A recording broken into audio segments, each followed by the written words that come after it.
बात कर रहे हैं वो तैयारी की कर रहे हैं। जैसे जब फ्लाइट उड़ने लगती है तो वो फिर डायरेक्शन देते हैं ना हमें, तो ऐसे ही हमें बापूजी जो है उस समय के लिए और उस सिचुएशन के लिए तैयार कर रहे हैं। तो उस तैयारी के समय हमें समझना है कि अभी 2026 में समय हमें ऐसी चीजें बताएगा जो लोग जाग चुके हैं, जो ये सवाल के जवाब ढूंढ चुके हैं और अपने आप को जान चुके हैं कि मैं कौन हूँ, कहाँ से आया हूँ, क्यों आया हूँ, मेरा वास्तविक पर्पस क्या है।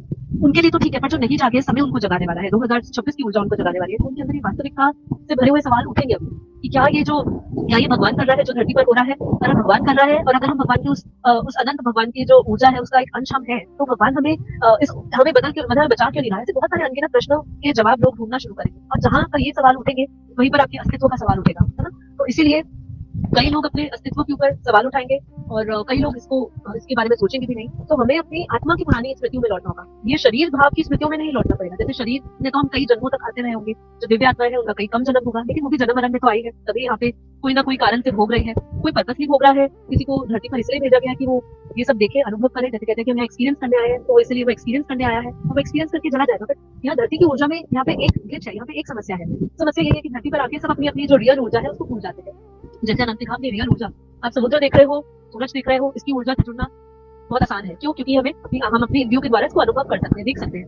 और जो दिव्य ऊर्जा है, जो परमधाम की ऊर्जा है, जो परमधाम का परम प्रकाश है, और या जो फिर परम शांति की जो ऊर्जा है, इसको केवल और केवल महसूस किया जा सकता है। इसको आपको इन इंद्रियों के द्वारा नहीं पता चलेगा। इंद्रियों में इसका प्रभाव जरूर देखने को आपको मिल सकता है, देह में इसका प्रभाव आपको जरूर आएगा। जब आपका कारण शरीर में, सूक्ष्म शरीर में, और जब स्थूल शरीर, तो उस पर प्रभाव, उस पर जब असर आएगा तो उसका असर आपके स्थूल शरीर पर भी अवश्य पड़ेगा, है ना। लेकिन जब तक हम उसको अपने सूक्ष्म में और कारण शरीर में नहीं उस ऊर्जा को लाएंगे, तब तक स्थूल में अनुभूति करना असंभव है।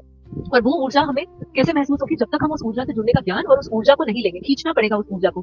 तो यही है 2026 में लोग जो है शांति को ही चुनेंगे। और कई लोग ऐसे हैं जो सफलता की ओर भाग रहे हैं। समय ऐसा होगा जो सफलता और समृद्धि के पीछे नहीं भागना होगा, वो ऐसा कोई स्थायी सुख या भौतिक सुख नहीं ढूंढेंगे, और वो ढूंढेंगे कि कैसे मैं शांति को पाऊं। वो शांति को चुनेंगे क्योंकि आत्मा की जो प्रतिस्पर्धा है वो थक गई है, और परम शांति की तीव्र पुकार होगी। भीतर से जागरण उठेगा और बढ़ता जो आंतरिक तूफान है आपके अंदर, क्योंकि जैसे बाहर का वायुमंडल होगा, हम जानते हैं वायुमंडल का असर ही हमारे पर होता है। हम अभी इतने पावरफुल नहीं हुए। जो जागरूक है वो फिर भी पावरफुल है, वो अपनी कॉन्शियसनेस को शिफ्ट कर सकता है। बाहर का वायुमंडल नेगेटिव हो तो भी वो ज्ञान के प्रभाव के कारण अपने कॉन्शियसनेस को हाईएस्ट पे रख सकता है। लेकिन मैक्सिमम लोग, जो अधिकांश लोग हैं धरती पर, वो ऐसा नहीं कर सकते हैं। जो बाहर तूफान दिख रहा है, विचारों का तूफान दिख रहा है, जो कल्चर दिख रही है, उसका तूफान का असर उनके भीतर भी उतरता है, इसलिए वो आंतरिक तूफानों में पड़े रहते हैं। उनका मन, बुद्धि, संस्कार, अहंकार, ये सब कुछ एकदम विचलित रहते हैं।